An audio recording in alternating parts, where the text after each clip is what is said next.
Ready to roll with the Red, Gold, and Bold podcast with you as always, Jeff Chadiha from the NFL Network, NFL.com, Sam McDowell from the Kansas City Star. I'm Soren Petro from Sports Radio 810 WHB as we talk some Chiefs football. It is Super Bowl week. We're going to begin with Sam's reaction. What were his favorite parts of the opening media session? He loves to get down there and mix with the unwashed masses of the media that extends beyond the sports world. We'll get his highlights from Monday night's melee. Should the Chiefs have interest in Myles Garrett? What about Cooper Kupp? Is DeAndre Hopkins going to end up being worth a fourth-round draft pick that the Chiefs are probably going to be trading for him? Do you believe Travis Kelce has no plans to retire? That's what he said last night. Can the Eagles win without a big day from Saquon Barkley? How big is the Chiefs' advantage at quarterback? How do you cover A.J. Brown and Devonta Smith? We're talking about it right now here on the Red, Gold, and Bold podcast. You are listening to the Red, Gold, and Bold podcast, the most in-depth analysis of the Kansas City Chiefs on planet Earth, breaking down the Chiefs like no one else can. Red, Gold, and Bold is hosted by Jeff Chadiha, Sam McDowell, and Soren Petro. Jeff Chadiha is a senior columnist and on-air personality for the NFL Network and NFL.com. Sam McDowell is the sports columnist for the Kansas City Star. Soren Petro is the afternoon drive host of the program on Sports Radio 810 WHB in Kansas City.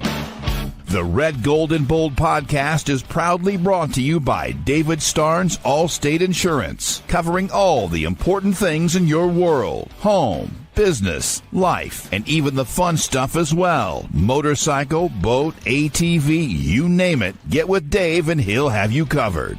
You can give Dave and his crew a call, visit them online, or stop into any of their locations, including North Kansas City, Liberty, and Branson, Missouri. Elevate your coverage, elevate your confidence, and drive worry-free. Don't put those insurance needs off any longer. Get with Dave. He'll give you peace of mind today for the things in your life most important to you. Now, here are the hosts of the Best Chiefs podcast, Jeff Chadiha, Sam McDowell, and Soren Petro.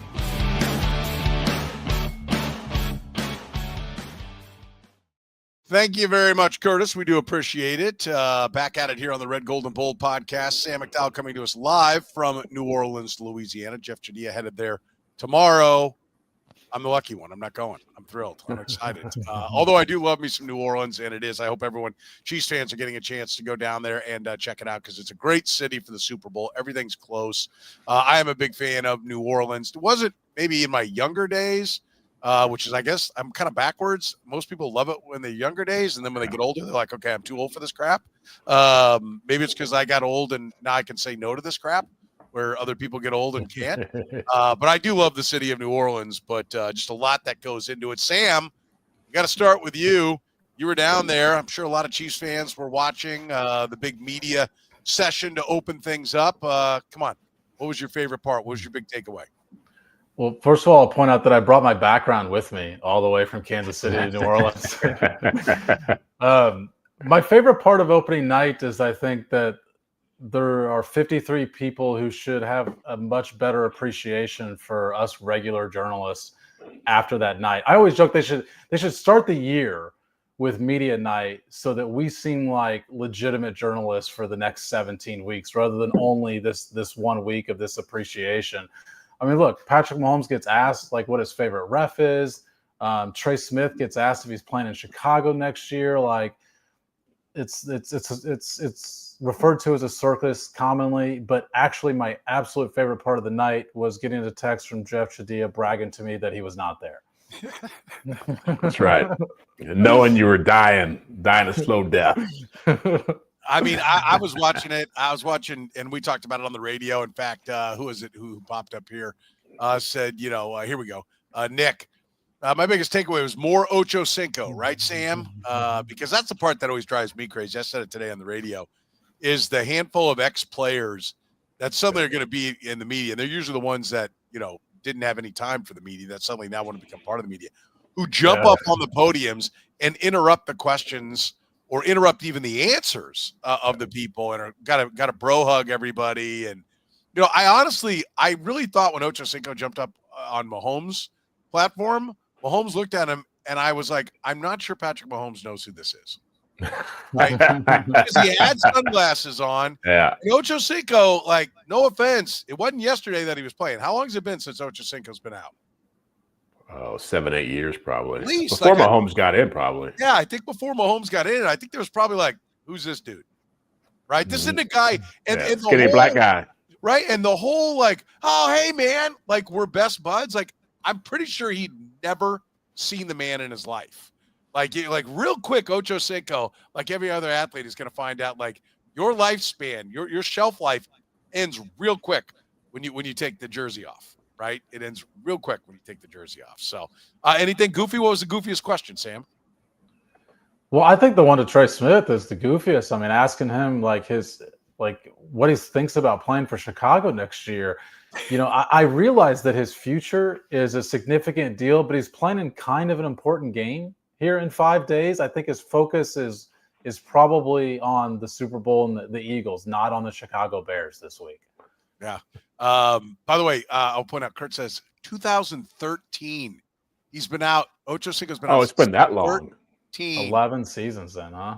I think my suspicions are correct. I don't think Patrick Mahomes knew the hell that was. So he would have been a senior in high school then for Chad Ochocinco's last year. Yeah, so he would have. I think he's seen him play and maybe figured it out along the way. But when he first got up on the stage, I don't think he had any idea who he was. I don't know. I thought it's possible. So he finished in Miami, I think, right? Ocho Cinco, last couple of years, or last year was in Miami.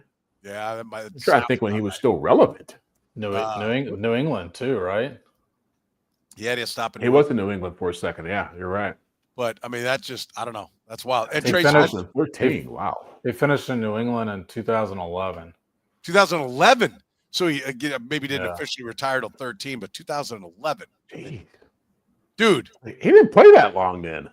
Well, I remember in 03, he was on the 03 Bengals that shut down the Chiefs 9-0 start. And he wasn't a rookie that year.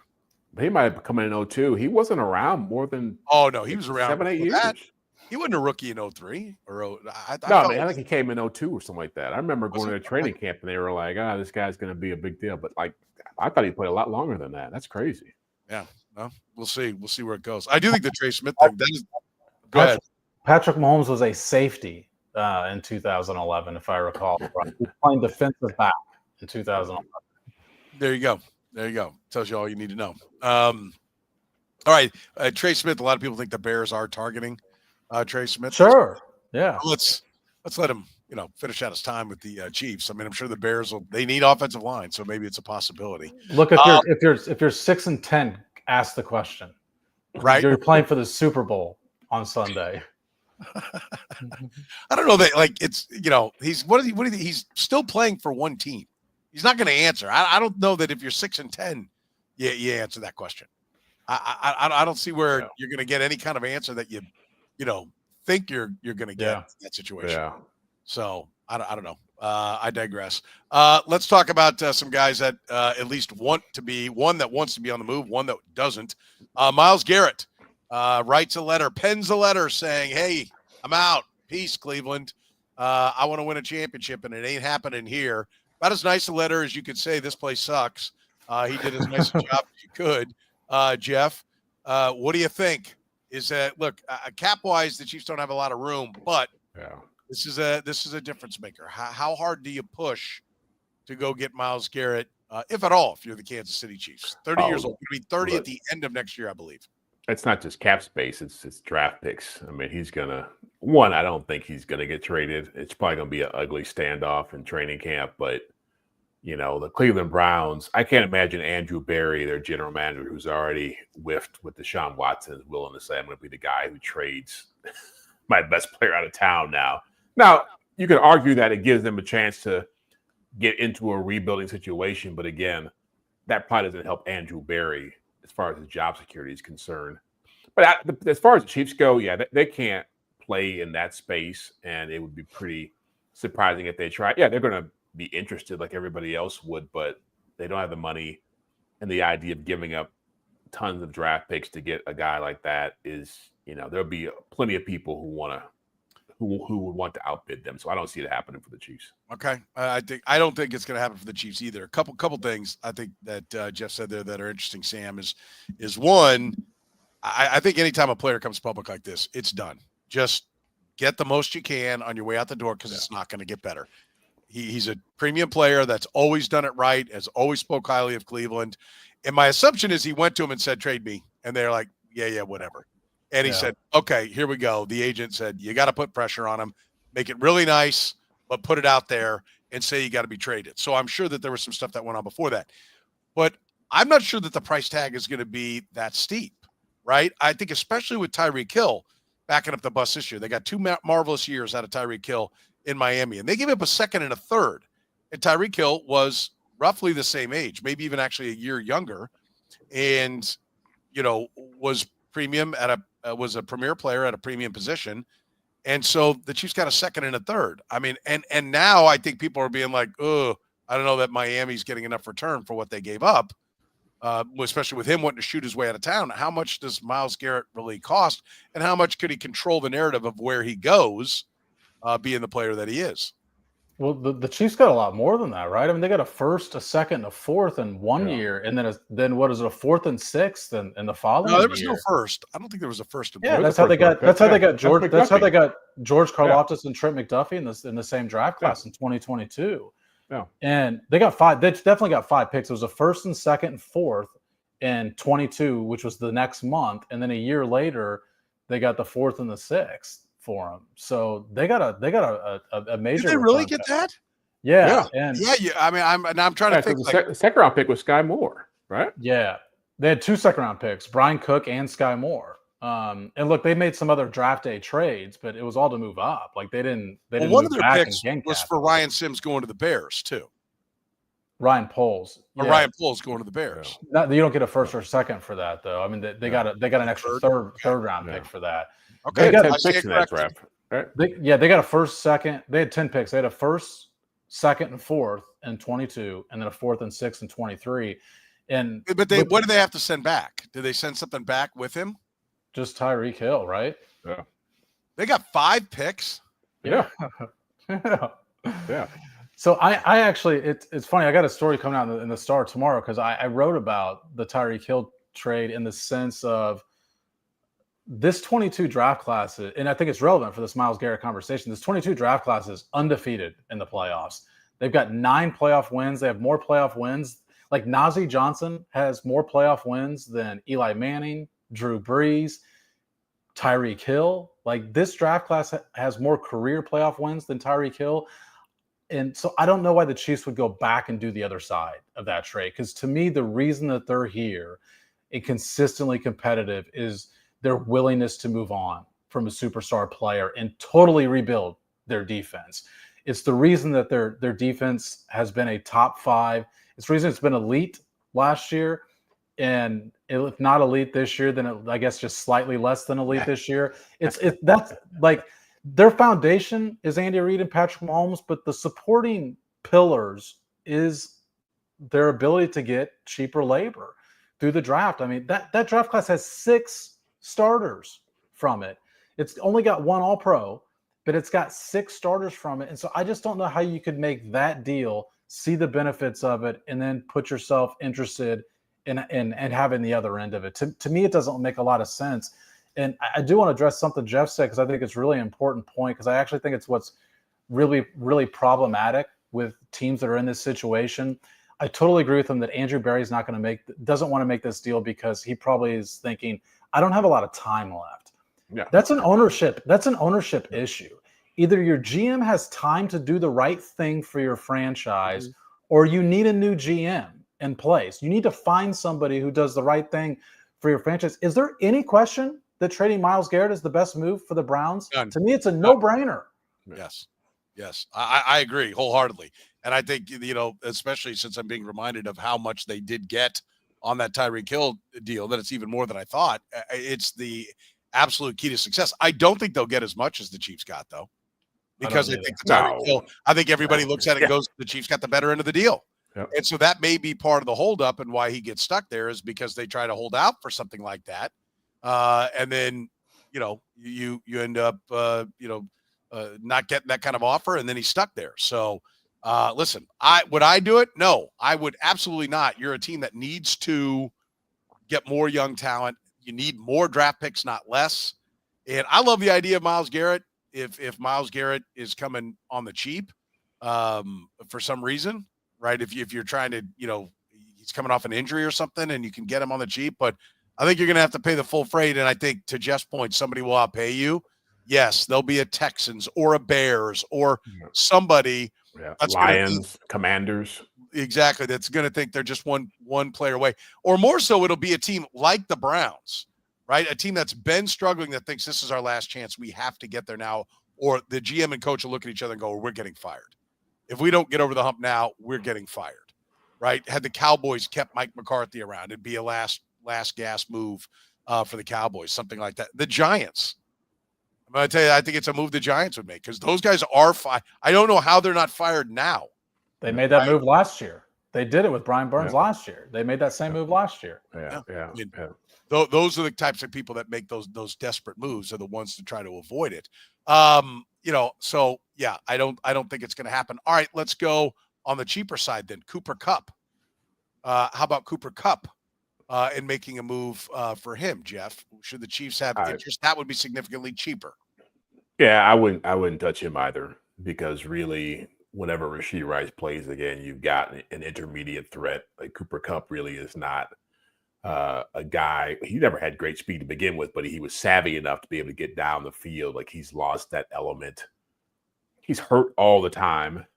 And even though he's cheaper, again, you've already proven that you can win without having to go that route, having to go spend, give up any kind of assets to get a player with a big name. I mean, look at what's happened with DeAndre Hopkins. I mean, he's just vanished in this offense. It would not make a lot of sense. Now, Cooper Kupp is going to make sense other places. Again, I can see the Commanders making a run at him. I can see the Texans making a run at him because I think he's owed $5 million, and the Rams got to do a deal before this $7 million roster bonus kicks in March, so they're going to be motivated. But again, it's just his injury history and his age that would scare me to death. Yeah. How about you, Sam? Do you see any path that he makes sense, kind of a preemptive move instead of having to go add the receiver next year in season, get it done now if the price is cheap? I think a player like that, first of all, it reminds me of Hollywood Brown's situation to where his injury history should drive down his price, but he's still expensive because of the existing contract that was signed before he had this extensive injury history. So to me, that's a hard line. I mean, look, the Chiefs have gotten fortunate that Hollywood Brown is healthy going into the playoffs, and he's going to be healthy for the Super Bowl because the guy missed 15 weeks of action, and that 15 weeks could have very easily been the back end of the season rather than the start of the season. And they panicked so much. Panic's the wrong word, but they thought so little of their wide receiver room that they injected it with another wide receiver with DeAndre Hopkins. Like, you don't want to get in that situation to where. Well, they did that when Rashee Rice went down. I mean, they had two things work against them. They didn't do it right when. But Rashee Rice is potentially going to miss games next year too. And so if you've got that coupled with Cooper Kupp, you got you depend on, and he's injured, and then if it's the start of the season and teams aren't as willing to deal if there is no DeAndre Hopkins out there, because I know DeAndre Hopkins isn't doing much now.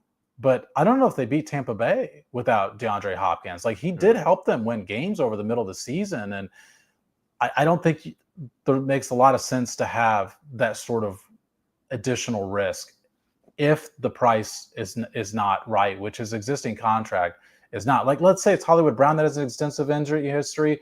You're going to get him cheap, right? You're not getting this guy cheap that's satisfactory with the injury stuff he's had. Well, correction, but Juju Smith went down, and then they went and got Hopkins. Remember in the hamstring against San Francisco? Like, he was the bridge. Okay. So it's actually a third injury. You're right, Joe. You're right, Jeff. When they finally said, okay, good Lord, we got to go do something here. Because, they had Juju. That's a great point, Jeff. And I'll go you a step further. Who's going to trade for Cooper Kupp? Like, why would you? Like, with the numbers that go with him, why don't you just wait? Like, if no one trades for him, aren't they going to have to cut him in the end anyway? Yeah. And then you can negotiate, again, competing with others, but set a much more fair market value for what is a guy who's now considered old and injury prone.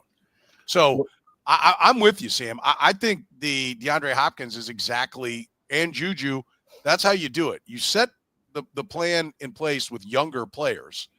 And then when it doesn't work, you fall back to an emergency need of, okay, now we'll take the 31-year-old. But the plan A should never be a 30-something-year-old guy. Yeah. Ever. I think the quarterback. The most interesting answers to your question are, do the teams that the Chiefs continue to beat in the playoffs get desperate? Are they the answer? And say, we've seen that some of these teams have reacted to the fact, the Bills acknowledged 2 years ago that they were building their roster to try and beat the Chiefs. In the immediacy, Cooper Kupp helps the Bills out. He helps the Ravens out too. Those are their two top competitors in the AFC. They both need wide receivers. And, the Bengals, if they lose T. Higgins, which they probably will, would also need a wide receiver. Do one of those teams become desperate and do something that they probably shouldn't do just because the Chiefs are the Chiefs right now? Yeah, I think it's possible. But I think a smart team is going to say, well, wait till you cut him and then we'll talk about it. Like we're not giving you good draft picks for a guy that you need to cut. Like you didn't send him this letter. And I think that's also like, I'm not sure what the thinking was here, because this one is, again, the player coming forward and saying, here's what's going on. The Rams didn't put it out there, but the Rams did him a solid in the sense that, hey, we're going to trade you. Right. And then he immediately went out there and put the word out there. I'm assuming to try to drum up interest. Yeah. Mm-hmm. Why else would you do it? Yeah. But I don't know that it might not backfire on him, because now that you do it, okay, everyone's out there and they know it, and the days start ticking by and no one's moved on him. If you call and the Rams say, oh, we want a first or we want a second or whatever they say, okay, yeah, that's too rich for us. And the days go by and by, then every team starts going, you're not getting anything for him. And so if they're allowed to operate below the radar, then somebody might be like, ooh, we better do this before they call someone else. So I don't see where he really helped himself on this when it's all said and done. But I agree. I don't think either one of these guys are going to be making their way to the Chiefs. Let's take a break. We want to let you know that we're always brought to you by our friends at David Starnes Allstate Insurance. David Starnes Allstate Insurance, serving the Kansas City area and all throughout the Midwest. With David Starnes Allstate, it's not just about fender benders. Beyond traditional safeguards, enjoy perks like roadside assistance for unexpected breakdowns, transportation expense coverage when your car is in the shop, auto replacement protection to keep you on the road in style, and much more. You can give Dave and his crew a call at 816-781-7331. Visit them online or stop into any of their locations, including North Kansas City, Liberty, and Branson, Missouri. David Starnes, Allstate Insurance. Gann Asphalt and Concrete, proudly serving the greater Kansas City area. Nationally recognized full-service paving and pavement maintenance contractor. Locally owned and making parking lot problems disappear in Kansas City since 1994. Let Gann educate you about the most cost-effective way to solve your parking lot problems. Free consultations, no commissions, in-house crews. Every project comes with a written warning. Gann Asphalt keeps your parking lot safer and helps you and your business avoid unnecessary delays and costly expenses. Find Gann online at GannAsphalt.com or call 816-484-3338. Gann Asphalt and Concrete. One contractor, all things parking lot. Jeff, you mentioned that DeAndre Hopkins was the emergency hatch they hit when all the injuries were going on. If they win on Sunday, the draft pick they give up for him elevates from a 5th to a 4th round pick. Was DeAndre Hopkins worth a 4th round pick in your mind?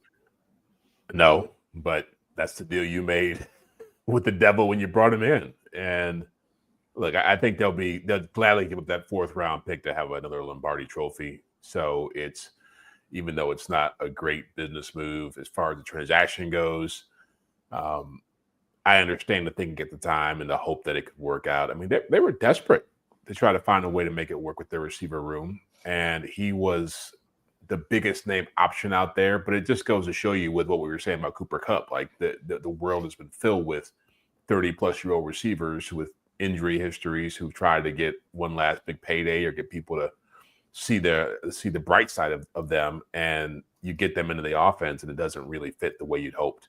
What's amazing about Hopkins isn't just the lack of catches. It's just the lack of even attention that Mahomes gives him on game days. Now he's going to look in his direction half the time. And so I'm curious to see what happens to his career going forward, because he does have 1 year left on his contract. I doubt he'll be here next season, but a 4th round pick for Super Bowl wouldn't be a bad trade. Well, his targets by game three with Kansas City 3, 9, 5, 4, 6, 9, 9, 6, 4, 4. Then he sat out the game against the Broncos, and in the postseason, he's been targeted once and then twice. Overall, Sam, I can already see you chomping at the bit. I think I know where you're going to go with this. I wanted to say real quick, and this is my. I'll have to, admit a little bit behind the scenes here that Jeff and Soren did the heavy workload on the rundown this week. And so, because I've been awfully busy in New Orleans, I didn't see that this was on our list and it's automatically a 5th round pick is what I'm saying already, because he had to log at least like 60% of the snaps and the Chiefs reached the Super Bowl. So it doesn't elevate already? No, he did not hit the snap count in order to have that happen. So it's a 5th round pick. And like I said, I apologize for not seeing that ahead of time. But that's still, I think Jeff is probably going to make the same point. I mean, look, if you had a 5th round pick that got 41 catches and 437 yards and 4 touchdowns and what's it been, 10 games, like you would take it, except that you also get 3 extra years of it. And now this is all you're going to get. Like you're just going to get that 1 year. I think when you win a Super Bowl, you can certainly make an argument that everything works out. You can make an argument that trading a 1st round pick for Frank Clark works out. Like you can make any argument fit when it all works out in the end. I don't know for sure that the Chiefs get the number 1 seed if DeAndre Hopkins, like I said, doesn't play against Tampa Bay, and then you're forced to beat Denver in the last. I don't know that they come through for sure and get the number 1 seed. And if he helped them get the number 1 seed and play that game against Buffalo last week at home, which was a 3-point margin, then I think it works out. I think that you potentially could squeeze the argument in there that DeAndre Hopkins still helped you get to a Super Bowl. I'll agree with you on that, because for me, I think you go back and look at how not only the 1 seed would you have had to have played against Denver to get it. Like how much of where they are right now, and if they would go out and win this game, how much was because they got the extra rest? Because they basically got 2 weeks rest, 2.5 weeks rest, once they got the win against Pittsburgh on Christmas Day. So The question becomes, in a game that they won by 1 score over the Raiders, do they win that without his 2 for 29? You mentioned the Bucs, 8 for 86 and 2 touchdowns. They win that game in overtime. If they lose that game, they've got to play at Denver, and they've got to go get a win. And somebody could get hurt. Somebody could get hurt in that game too.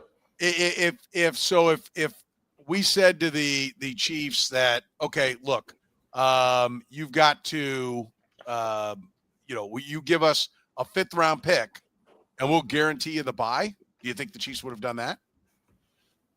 Oh yeah. Certainly. Yeah. I mean, I think so.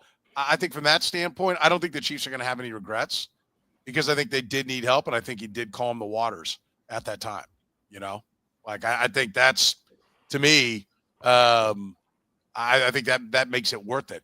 I don't like giving up draft picks. I think somebody said that a little bit earlier. I never like giving up the draft picks. I always want more draft picks. But one of the things I want the draft picks for is to go get help when you need it, right? I want it to use it for young players, but I also think there are good times to go get veteran moves. And then sometimes you get a veteran player that's exceptional for a draft pick. Now, I don't think DeAndre Hopkins was exceptional, but I think he was part of the equation to getting him through the regular season, which has been a grind and been, I think, the hardest part for this team was to get through the regular season so they could get to this point and focus on the postseason. So I think, I don't think there's any, my first reaction, especially thinking about a 4th, but no matter what the pick is, my first reaction to this, I was going to say he was worth it even for a 4th, because my first reaction was, you should have been able to get it done with Watson or something. And then I went through the game logs like you did, Sam, and I'm like, ooh, that Bucs game. I don't know if they get there.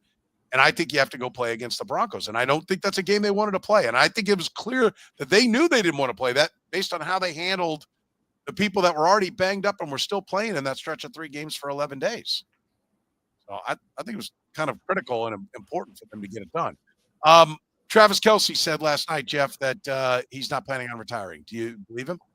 I think you had him maybe retiring after last year, didn't you? Or was that Eager? I think Eager did. I thought he'd play one more Eager year. did. Eric did. Yeah. I mean, look, again, I've heard a lot of players say I'm not doing certain things, and then obviously things change when they get in the offseason. He's got a lot of things going on in his life. I'm sure once he's in the middle of the season or the postseason that it's hard to think about life after football, but his brother's already stopped playing. I'm sure he still enjoys it, but he's not the same player he was even last year. And I have a hard time thinking that he won't think long and hard about it. He may come back, but if he's looking at tape and thinking about how his career has played out, I think it'd be a lot easier to retire on top with a championship if they win on Sunday than it would be to come back one more year, grind it out, lose another step, have your stats go down. He's not playing to surpass anybody else's records now. I mean, the guys who were ahead of him, like Tony Gonzalez, are so far ahead he'd have to play for like 3-4 more years to catch him. But I just think about what he's got going on outside of football now with Taylor Swift, with his podcast, with all the things he wants to do off the field. I think it'll be a tougher decision than he's making it sound. Okay. I do think that Jim Brown wrecked it for a lot of people. For the young people who don't know Jim Brown, he was the greatest, most people consider, football player to play the game when he walked away at the age of, I think, 30 years old to go be an actor, and also because he wasn't getting paid what he wanted to be paid playing in the NFL. But he was like the rushing champ. He was still the best running back in football when that was the star position of football. And he walked away, and somehow that set the tone that everybody should walk out when they're on top, right? Like, and I think that's unfair. Like, Travis Kelce, is he the best that he's ever been? No. But is he still a good football player? Yeah. He's still one of, if not the best tight end in football, right? Like, so if you can still be productive on a team that you enjoy playing for, the grind is the big one, Jeff. You said that. If it's grinding you away, if you got other interests and you want to move on, but if you love playing football and you're still good at it, maybe you're not as great as you used to be. Michael Jordan, in winning that 6th title, his shooting percentage was down like 5%, like from like 525 at the peak of his powers to like 475 towards the end of his career. Like, he was not as good as he was early on. Now, he did step away, and then he came back, and nobody discredits him for coming back for the Wizards because he wasn't near what he was when he came back then. But like, if Michael Jordan can kind of play on the downslope and keep winning championships, and that's kind of where Kelce's not Jordan. You'd have to be the quarterback to be that. But you can still be a good player and be a part of a championship team. Sam, why would you walk away from that? If and making $11, $12, $13 million doing it? Well, I think Travis Kelce is going to be really conflicted in this offseason. First of all, I talked to Clark Hunt this morning, and he said that Travis Kelce has not made up his mind, that they anticipate that decision will come in the offseason. I mean, what's Travis Kelce going to say when he gets asked that question? He knows better than to become a distraction ahead of the Super Bowl. Like, he has only one option of what he's going to say, which is that he's going to continue to play. I just don't think Travis Kelce has made up his mind yet. And so I think even if we were to say and then get it right, we would be guessing something that he hasn't even decided yet. But the reason I think he's going to be conflicted this offseason is because I think he still loves the everyday nature of what football provides him. The team environment, the fact that he's clearly the leader of this team, that he's the energy giver on this team. I mean, it stands out when last week on their bye week, the Eagles are resting veteran players, the same thing they did 2 years ago, and the Chiefs are practicing all their veterans. And the reason they're doing it is because Travis Kelce's practicing. And if the 35-year-old tight end is out there practicing, sprinting around, you better get your ass on the football field too. Like, that makes a statement to a team that's preparing for a Super Bowl.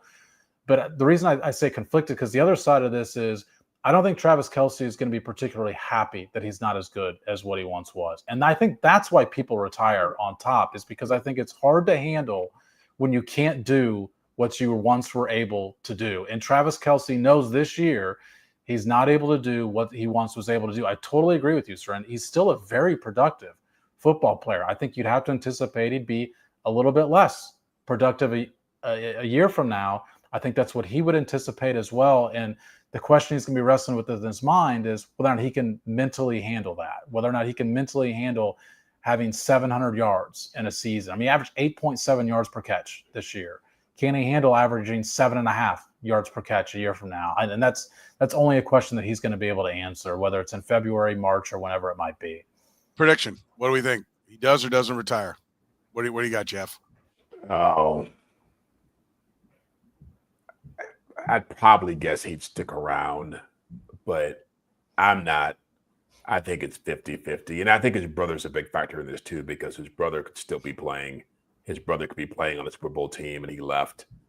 And so they're going to have a lot of conversations about this. I agree with Sam. I just think I think there's a lot of things going on around him. And I think it'd be hard for him to be a guy who catches 2 passes in a playoff game. What a great point. 3 games in a row.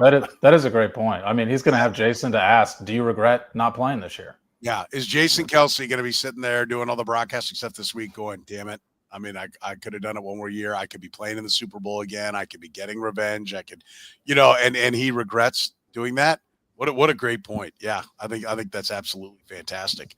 I hadn't even given that any thought that you just turn to that guy and get to the bottom of what's really going on. Listen, if you are looking to, deal with any kind of accident, if you've been injured, Northland Injury Law always has your back. Northland Injury Law, Kansas City's Google 5-star rated personal injury lawyers, serving KC for more than 40 years, voted Kansas City's #1 accident lawyers, helping people with serious injuries from car accidents, work accidents, falls, and other personal injuries. Northland Injury Law doesn't get paid unless they get money for their client. Don't wait, get compensated now. If you have a case, text HURT to 22222. That's HURT to 22222, or call 816-400-HURT. That's 816-400-4878. The choice of a lawyer is an important one and should not be based solely upon advertisements. Besame Wellness for all your cannabis needs. With fast, easy, and discreet delivery, you can enjoy the same deals you enjoy in-store, but delivered to your home or office. Even same day. Restrictions may apply. Any questions? Let Besame's top-rated customer service team assist you. And this Chiefs season, don't miss a minute of the game with no delivery fees on game days. And when the home team wins, so do you. Use promo code 3PEAT and receive some extra free goodies with your next Besame order. Don't forget, you can still use promo code podcast25 to save 25% on your entire order for online delivery or at any of their 5 area Besame locations. Jeff, let's start breaking down some of the elements that are going to go into winning this game. The Eagles, Saquon Barkley, everyone's talking about him. Fantastic season, 9th player to rush for 2,000 yards. Can they win if they don't get a big day from Saquon Barkley? Does he become the focal point in how to win this game?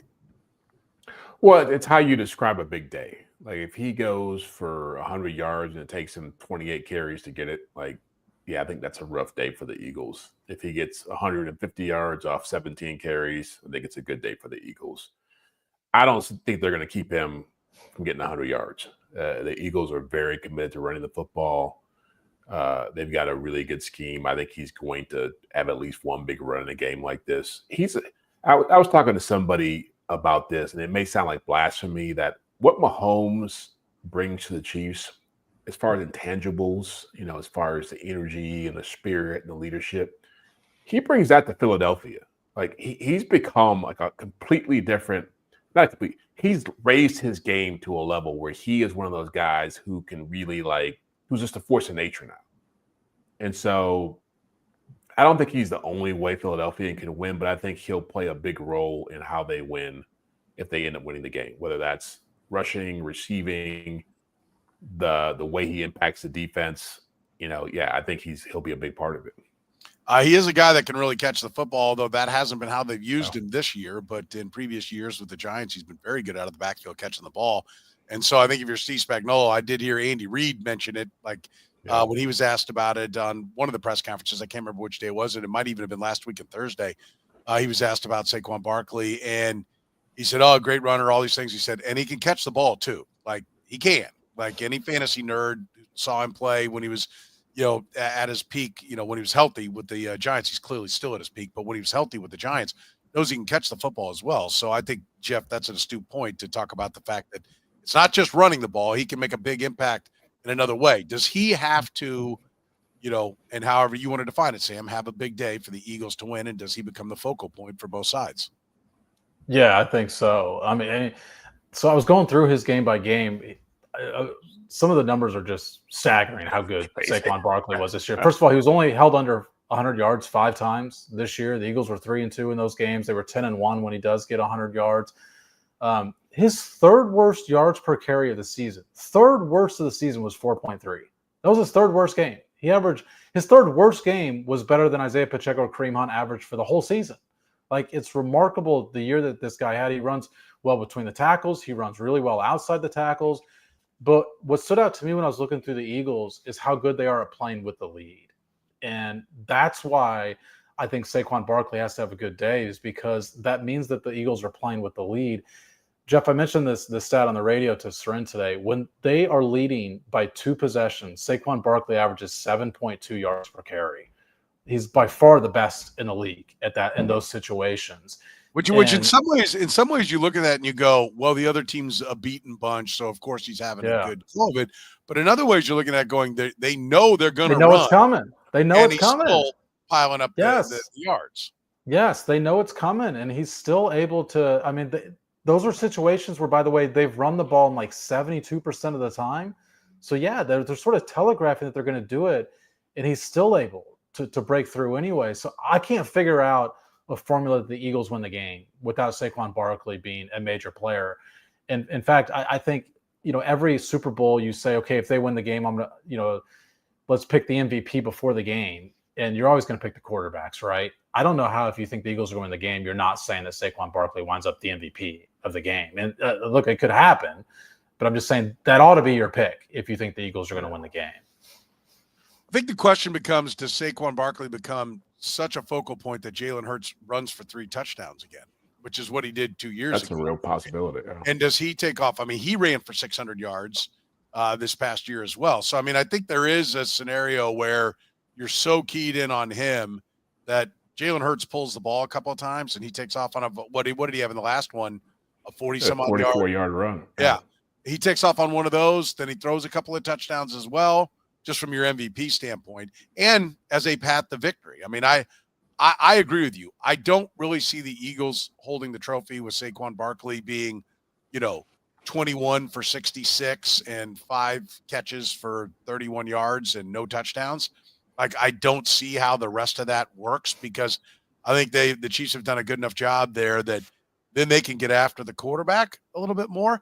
And the Eagles' offensive line, and not to make this, and I will get into the offensive line a little bit more maybe on Friday, but I do think the offensive line is great. They're great for Saquon Barkley. But will we all agree, are they a better run blocking line or a better pass blocking line? I say run blocking. And I don't know what the PFF numbers. I know all 5 of their guys all grade highly. I don't think there's anybody out of the top probably 25. I mean, I think both what's his name at left tackle's number 1. The right tackle, I think, is top 10. Yeah, the both guards I think are in the top 10. Center is, I think, number like 6 or 7 or 8. ESPN's got him 6th at pass blocking and 9th at run blocking. Yeah, so they're good at both. I would object to that. I think they're a better run blocking line solely off.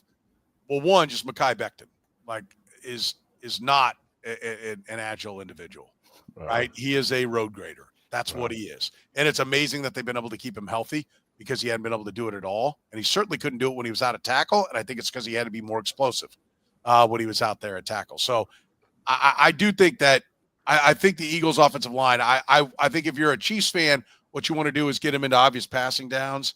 And if you can stop Barkley, then we find out, can they pass block? Because I think the Chiefs can rush the passer now, which would then shift everything, Jeff, over to Jalen Hurts needing to get things done. That's our next question here. Tell me, does the quarterback difference, is it so wide? Is it wide enough that alone makes the Chiefs the better roster, even if the Eagles have to nod to the other 52? No. I mean, as great as Mahomes is, he ain't making up for 20 other guys. Like, they legitimately, I mean, their offensive line, the Chiefs' pass rush has played better, but I think part of that is because they played bad offensive lines. I think you're talking about an offensive line that has the Bills. What? The Bills? What they do against Josh Allen? They didn't sack him, twice? I mean, I thought they at least did enough. I mean, he'd been sacked 14 times all year. I mean, I don't know. What do you think they were going to get him 8?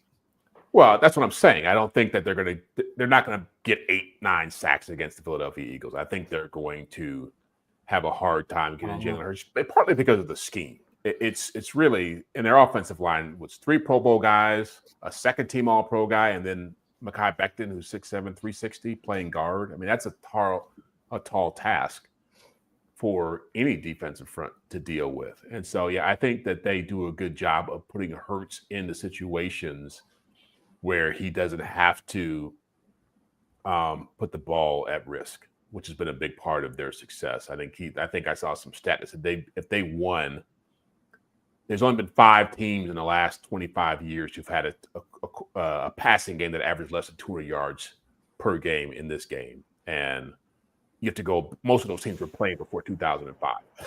So it's been a long time since you had a passing game that was not as prolific as this, that was less prolific than this one playing in it. But yeah, I think Jalen Hurts is going to have a lot of one-on-one matchups. To me, this game comes down to the Chiefs are going to have to sell out a lot to stop the run to get them in the long yard situations. But when you do that, you're allowing them to throw on first down early. You're allowing them to attack your corners. This is the game where we're going to find out how good Jalen Watson is.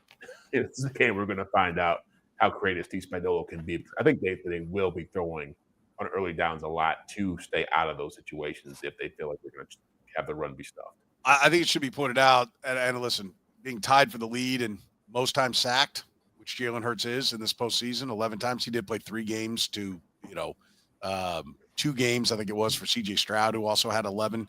I was sacked 11 times. That means 3.5 sacks a game is what the Eagles have given up in the postseason against playoff defenses.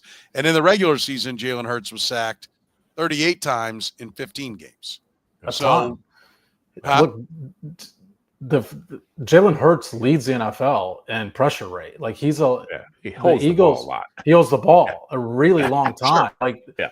40% of Jalen Hurts dropbacks wind up in pressure. And by the way, he has the 7th worst passer rate in the NFL when under pressure. Like that is the way to try and stop Jalen Hurts, is make him hold on to the ball, and he doesn't make good decisions with it. And when you look at Jalen Hurts from 2022 to 2023 to 2024, there's a bad trend, which is his pressure to sack rate has grown exponentially. Last year, his pressure to sack ratio was at 14% of his pressures wound up in sacks. This year, it's at 23.5. He's one of the 5 worst quarterbacks in the league this year at avoiding pressures. It's because he determines that at the end of the day, he'd rather just take a sack than throw the ball away. Like that's a spot where I see that Steve Spagnuolo can take advantage of it. And I mean, Soren, you asked about the quarterbacks in particular. I think that's number one. What stands out to me in the difference in quarterbacks is their ability to avoid sacks. Look, I mean, Jalen Hurts is a quote-unquote dual threat guy. Patrick Mahomes actually has a better EPA, expected points added per carry, than Jalen Hurts does. And Jalen Hurts is a really good runner, but I'm just saying I don't know that that's a distinct advantage because the Eagles just run the ball more. They don't necessarily run it more effectively. I think you play the run. You're forced to play the run against him. Absolutely. Yeah. Absolutely you are. Yes, absolutely you are. That threat of the run also makes him better as a passer. I think Patrick Mahomes, if you'd said, look, both of you guys got to stay in the pocket and throw the ball, Patrick Mahomes is going to completely outclass him. As long as Jalen Hurts has his legs, then the threat of him taking off either after a pass rush or as a designed run opens things up for him to throw the football. So he makes up for some of it right now while he can still really run. But his sack avoidance is not good. He will not only take sacks, he will take big sacks, like back there, long way to kill drives. And that's why I could see them throwing on down when the pass is not expected to be thrown. I could see them, if Spagnuolo has guys on the line of scrimmage throwing short passes, like they understand this too. Like they're not dummies. They understand this is a weakness for them. But that's playing into the Chiefs' hands, though, right? I mean, that to me, that strategy would remind me of last year's AFC Championship, where Baltimore decided we know they're going to try and take away the run, so we're going to pass the ball, and we all ripped that game plan a year ago when Baltimore invoked that game plan against the Chiefs. Like to me, that plays into the Chiefs' hands. If you say we're going to do the things we do second best because we think they're going to take away what we do best, like that's what the Chiefs are hoping they do. Well, and I also think it's what. And you and I talked about this, Sam, earlier today, and you think that they're going to come at the Eagles with kind of a controlled blitz, kind of a run blitz that if they don't give it to them, fine, we're going on to the quarterback. But if they do, gap sound blitzing that helps to stop the run. But I almost think, it might be, look, let's just get back into coverage and let him hold the ball, and eventually our rush will get home. Like, I think the question is that's what I'm saying. I think the Eagles' offensive line is a little overrated when it comes to their pass protection. I think it is partially. They're fine. I'm fine with them being the best. Look, he just thought the numbers that they're ninth best against pass. You're like, yeah, they're not that good. I don't. Well, listen, that's still pretty good. But all I hear constantly, again, I'm just saying they're a little bit overrated. I'm not saying they're bad. I'm not saying they're a bad pass blocking line. We just pointed out that Jalen Hurts is a big part of the problem when it comes to, why they're taking sacks. And I definitely agree with that. I don't think he's the best at avoiding sacks. So I'm 100% all in on that conversation. But I do think that, like, what we hear, what do we hear all the time? Eagles are the best offensive line in football. Well, are they really the best offensive line in football if they're 9th passing and 6th rushing? Denver and Buffalo had really, really good offensive lines. Well, that's based on talent too. All right, so Denver again, my point is not that they suck. My point is I think they're overrated when it comes to their pass protection. And so I think Saquon Barkley, I think good running backs do make offensive lines look better. I think Jamal Charles did it. I watched, Larry Johnson averaged 2 yards a carry, and they switched to Jamal Charles, and he averaged 6.5. And it was the same guys blocking. So the running back does matter, right? When you put him in there. But I just think when I watch him play, I just don't think their pass blocking is something that, you'd be like, well, the Chiefs aren't going to get there unless they bring 6. I think you're overrating the Chiefs pass rush a little bit too. I would say That's that fair. we had a lot of conversations about the Chiefs pass rush without Chris Jones throughout the course of this season. And just because, they've had some big games against some weak offensive lines. I'll take a Menahue. I'll take Lane Johnson and Jordan Mailata against a Menahue and Karlaftis. I think that's a matchup that favors the Eagles. Okay. So in that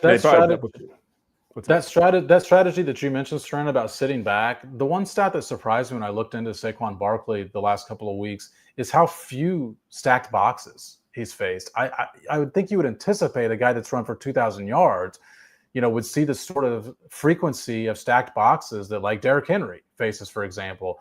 This year, Saquon Barkley is 23rd out of 44 running backs in terms of the frequency of stacked boxes he sees. So there's something that teams see that make them think that they've got to leave other guys behind. And my guess is it's called Devonta Smith and A.J. Brown. Well, I think a lot of it is also playing the RPO too. I think you're probably scared to bring extra rushers when you've got to be worried. And the other piece of it is, and Soren, I mentioned this on your show, is he had over 1,000 yards running outside the tackles alone this year. You can't squeeze everybody in between the tackles when that guy's that good getting on the perimeter. Yeah, and that's the thing that I was saying last time we spoke about this, was that it's a numbers. Running the ball is a numbers game. It's trying to find a way to get more blockers on their defenders, and they have to be able to have defenders commit to yours. You always have to have an extra guy in the run game to deal with the guy who's carrying the football, right? So if you have 2 guys in the backfield who are doing that, you have to have 2 guys to account for that. Like, if you've got 6 guys blocking and 2 runners, you got to have 8 guys involved just to match that. I do like that. I think that is a good adage to live by. The running game is a numbers game, but I also know no running play is ever designed in modern football with everybody on a man-on-man block. There's a double team in multiple places that give you the opportunity to match up your numbers. I agree with you. I think it is a good phrase and it is a good adage in football, but I don't think it's just as simple as, okay, you can't stop this because now we've got 2 guys that are getting the ball. And, I do get it, but you have to double team to get the angles on different guys along the defensive line on where it is to be able to get there. So that takes one guy out of the blocking equation and people can get there. The Chiefs have been good when they want to at stopping the run. And they haven't they haven't had the last 2 weeks. No, you're right. They've given up 150. They haven't given up a 100-yard rusher, but they've given up basically 150 in each of the 2 games. But I think part of that is, that's why I bring it up as what is stopping Saquon Barkley the priority, because I think the Chiefs can take something away. I think this defense is elite. We don't need to have that debate, but I think it does come down to, what do you want to take away, right? And if you want to take away the run, I think they can do it. Then the question becomes, can the Eagles beat you with the pass? That's what I think it comes down to, because I think Spagnuolo, and it may be that they're so good, that from a Eagle standpoint, that they can zig when you zag and you try to take one thing away. And if they can throw it when you're trying to take away the run, then you're in trouble. But if the Chiefs can take away the run at some points, take away the pass at the others, I think you kind of got to pick one or the other before it's all said and done. When you have to pick your insurance, It's David Starnes, Allstate Insurance. David Starnes, Allstate Insurance. Elevate your coverage, elevate your confidence, and drive worry-free. Covering all the important things in your world. Home, business, life, and even the fun stuff, as well as your motorcycle, boat, ATV, and you name it. Get with Dave, and he'll get you covered. You can give Dave and his crew a call at 816-781-7331. Visit them online or stop into any of their locations, North Kansas City, Liberty, and Branson, Missouri. Don't put those insurance needs off any longer. Get with Dave today. He'll give you peace of mind for the things in your life most important to you. David Starnes, Allstate Insurance. Gann Asphalt and Concrete, proudly serving the greater Kansas City area. Nationally recognized full-service paving and pavement maintenance contractor. Locally owned and making parking lot problems disappear in Kansas City since 1994. Let Gann educate you about the most cost-effective way to solve your parking lot problems. With free consultations, no commissions, in-house crews, and every project comes with a written warranty, Gann Asphalt keeps your parking lot safer and helps you and your business avoid unnecessary delays and costly expenses. Find Gann online at GannAsphalt.com or call 816-484-3338. Gann Asphalt and Concrete. One contractor, all things parking lot. All right, let's finish with this. A.J. Brown and Devonta Smith. What's the approach to trying to cover the wide receivers for the Philadelphia Eagles, Sam? Pressure Jalen Hurts. I think your best shot of defending the wide receivers is to disrupt the quarterback, because these wide receivers are really good. And I think if you do have so much attention focus on Saquon Barkley, like, you're going to be outnumbered by real talent out there. I mean, look, Trent McDuffie can hold his own. We've seen him hold his own against number one wide receivers all year long. Jalen Watson just hasn't played that many snaps since coming back. And I think Jalen Watson is a really solid player, but I think the reason I magnified the impact of the Jalen Watson injury was more because of who was on the field when he wasn't out there as much. Like, I don't think Jalen Watson's an all-pro player, even though I think he's not really a weakness on the field. But if Devonta Smith and A.J. Brown are lined up just one-on-one without safety. Well, that's right. Sam got deep into it. We got that far into it. We were a little late in getting started because Sam's internet, we were having to switch. He was trying different things in the house he's at, and we may have either hit the end of his phone battery because he was coming off the hotspot, or he just, I don't know, ran out of something else. Take a photo of that picture. Right there. Yeah, I should get a picture of it. Speechless at this point. We'll see if he ends up popping back in or not. But yeah, I listen. I would ask this: like, Devonta Smith, A.J. Brown, I think is the guy who's the matchup problem. Right? Like, he's big, he's physical. I think that's the guy you worry about. Devonta Smith is a fine receiver, but Devonta Smith to me does not scare me if I'm Are you afraid of Devonta Smith if you're Steve Spagnuolo? I could see Devonta Smith having the kind of game that Tank Dell was having for the Texans when they played in the regular season game. Like, to me, like, and he's a better receiver than Tank Dell. Like, Devonta Smith is very capable of is a 1,000-yard receiver. I think he's comparable to what T. Higgins is. I mean, they gave the guy a $25 million a year contract, for a reason. And so I certainly feel like that's a matchup that's going to be a big part of this game, because I think they're going to try to take away A.J. Brown when they know they have obvious passing downs. But yeah, Devonta Smith and Dallas Goedert, for that reason, I mean, for that fact matter too, is very capable of taking advantage of matchups if they get him on a linebacker or a safety. But I think the game Tank Dell had against in that Texans game, to me, Devonta Smith could easily have that kind of impact in this game. All right, I have to acknowledge some of the humor here. Mizzou 19, the Red Roof Inn Wi-Fi claims another. I think what I hear, Sam may wish he was in a Red Roof Inn right now. And I like this one, Uncle Mikey, new sponsor opportunity. Let's get a better hotspot there for Sam. I like it. It's not bad. Everyone that was wondering why we were 6 minutes late, those of us who know why we're 6 minutes late, we cannot believe that we made it 58 minutes. I cannot believe we made it 58 minutes. Yeah. I'm thankful. We are. I made the statement that Devonta Smith, I said, I think he's a good player, but the guy who scares you is A.J. Brown. And Jeff is a little bit more bullish on Devonta Smith than I am. He said he thinks he can see him having a Tank Dell type of day like that he was having for the Texans against the Chiefs. I think AJ Smith is the guy you figure. Are you going McDuffie one-on-one? Are you bracketing him and then letting McDuffie stay where he's at?